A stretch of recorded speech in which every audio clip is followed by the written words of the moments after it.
All right, we hope this takes. I haven't been checking the some of the inputs, but what you notice here that the region is exactly as I wanted it to be, and when I did that last cut, I made one mistake. So let's go back to what you do with the corridor properties, and that in fact is that was that error message I got that you need to actually change the null assembly to. I'll just kind of go assume with that one there. I'll go with the one that I had. Hit OK here. Hit apply. And watch what happens, hopefully, with this corridor coming through. Remember, regions are differentiated based on assemblies, based on frequency targets, and then there's some overrides. You only allowed one major profile through for a simple corridor.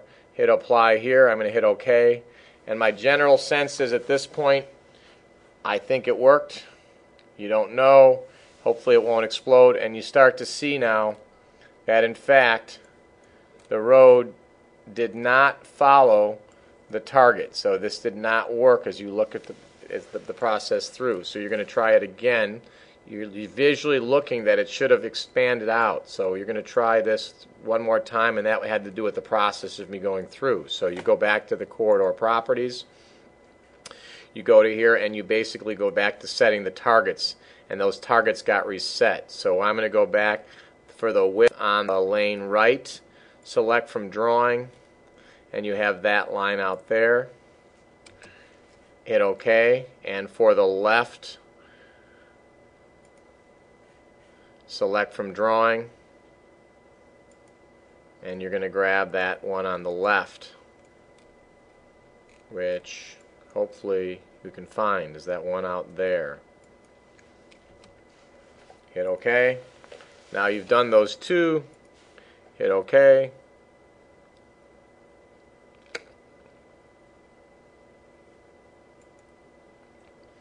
Processing through.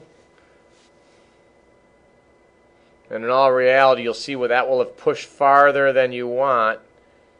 If it goes all the way through, now see that that has actually pushed out to the edges. And you can kind of look at here and see how it happens with your tin lines, that things do follow along, they go out, and you're pretty much good to go.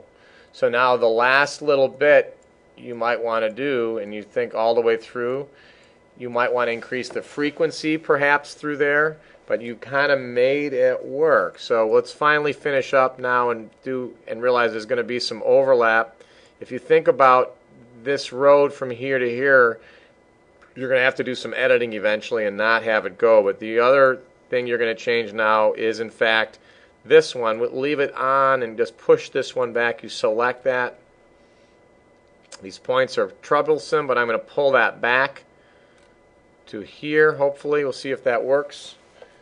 Didn't necessarily work because the super cul-de-sac could now be done with a rebuild. So you've kind of got this laid out. I apologize if the numbers look familiar with this, but we're kind of laying this through. This was already done. Now we're going to go ahead and do a region that goes from about what you'll see about 1265, and before that it begins at 1077.43. So you can go back now to your corridor for this, and you go to your corridor properties, and that 1275 from 10 to there is not going to be from 10 to there. You're going to look inside and you're going to change its starting station, and this time I'll just get lazy and be kind of okay with it. Pick that one right there, and station along alignment is going to be right at that point there. And then that other one is going to be also at that point there. You're going to grab that station. Hopefully it won't have a problem. 1077.51, and so you don't necessarily, as I've kind of drummed through, you can select on the drawing, but you don't want to get completely in that habit. That other one should end at 1265.9. So again, you go within the region here. You edit the region if you want, whatever region, 1265. So that's supposed to be at 1265. right around the endpoint there. And this is going to be the same. Hopefully it doesn't overlap. You now can change your targets on this. You want to change that from a null. You want that to be assembly, we'll go with 4606, assembly 1. Hit OK there. And I'm changing my design. So I'm going to go ahead and change from there to there. I'm going to once again look at the targets, and I'm going to go width on the left. Or on the right, you're going to select from drawing. On the right side, it was here. Hit OK, and on the left side, select from drawing. It was here. Hit an enter. Hit OK. You've done those two. You really are going to hit OK, and in the end, definitely for something like this, from here on, you're going to probably want more frequency. So we can change your frequency to every 10, maybe even more than that. Hit apply. See how it works out. And you've got, in the end, a pretty well designed. You'll have a bit of a seam line between those two surfaces, and that's something you can work out when you do your tin exports. So you're going to hit apply, hit OK, and you see now that's all done. At least for that intersection, design is done, and you can then finally finish this out with the big finish. I'm going to go ahead and at least push these things out, both of these surfaces now, even before I look at them, so you get this general sense of how. Let me finish out at least along this alignment all the way through. So I'm going to go back to my corridor here. Click on the corridor properties, and I don't want that to be a null assembly. I'm going to go ahead and have it be a 406 assembly 1. Hit OK. And even this last little bit, we can change our targets on here. No targets found in script because it has to have something in the script. Hit OK. We're going to go to our target out here, and with our width on the right, select from drawing. We're guessing it's there. You notice how it stops at that center line. Hit OK, and you're going to go width on the left. You're going to select from drawing. Grab the left piece. Hit OK. OK. Apply. You would have done more sections through. And see, in fact, what doesn't quite yet work is this one should be from station 1437 to station 1545. Corridor properties. Grab here.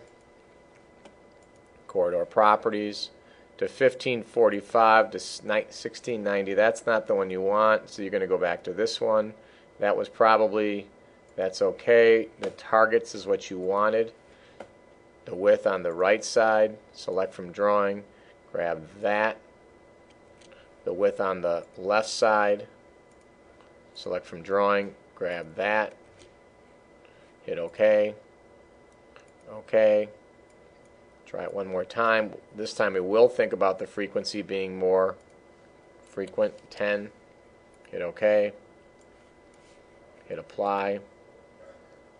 Hit OK, and you have essentially a done road. So finally finish this out, remembering, so you've got iteration. You can go back now. I'm going to file save this.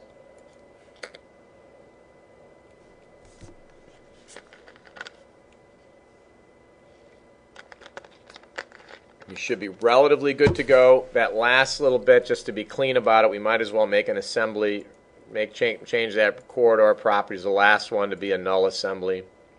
Why not finish out what you've started? Hit OK. You're good to go. Now you're all set to do these two things.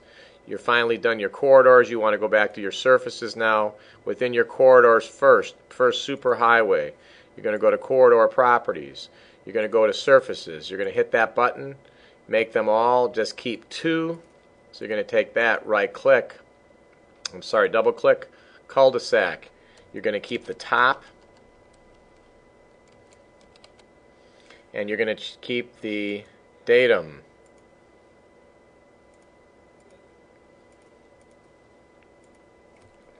top and the datum.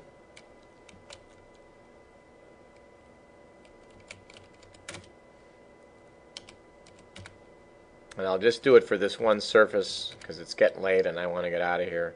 So I'm going to click on here and I'm going to go delete everyone but the top and the datum.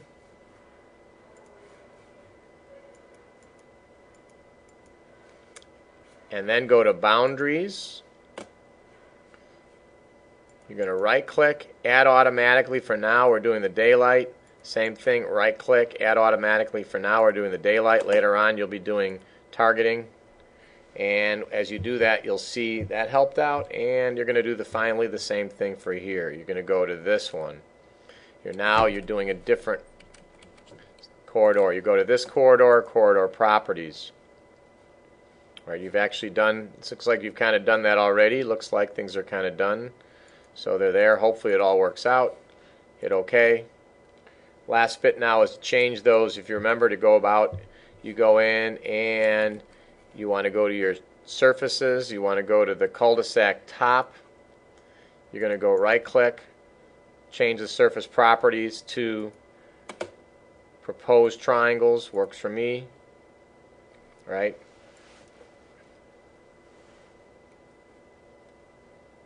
Interesting that it didn't push it all the way through. I'm not sure why it didn't. Proposed triangles, but I'm going to go ahead and continue, at least with this one. You're out here on that. Corridor properties. Superhighway, no display. You will make that to be not the corridor. Hit a cancel. You're going to go back to cul-de-sac top. Something about the datum or something else. Cul-de-sac datum. Highway top. Right click. Surface properties. You're going to make that also proposed triangles. Hit OK. You've got now a lot of triangles. I'm not sure what happened to my triangles inside here. For now, I'm not going to spend the time because you can now do two things individually. You click on one surface. You extract objects. You only want the triangles. You hit OK. Since they were both in the same layer, you can do this now twice. Escape, escape. You're going to do the same thing. Click on this surface, extract objects, just the triangles. Okay. It's doing a lot there. Escape, escape, and now lay ISO. Lay ISO. Hopefully you save before you've done that. You click on that. You're good to go. Really, I would like something down at 0, 0, or 2,200,000 and 0, so I'm going to put it there, a line from 2 million, comma 200,000, comma 0. All right, and I'm going to say at 2,000 feet at an angle of 0 at an angle of 90. And now you're ready for the big W block that we all love so much, W block. You're going to select the place to go, which should be in your project. I'm going to go back up one, back into surfaces, into 3D model deliverable. There's my 04. I'm going to do the overall tin. Save it. Select my objects. And you're going to realize that there's going to be potentially extra stuff that goes out. Look at all those here. It's feet. It's an 04 drawing. You're going to probably want to open that again in AutoCAD once before you do it, but you've actually then now put out a surface. The last thing you have left then, just so you know, will be in fact the 3D points along there. So that is long-winded. It's not so bad. If you've done, when you get an error message like this, you're going to have to go into AutoCAD. Thanks for listening. Bye.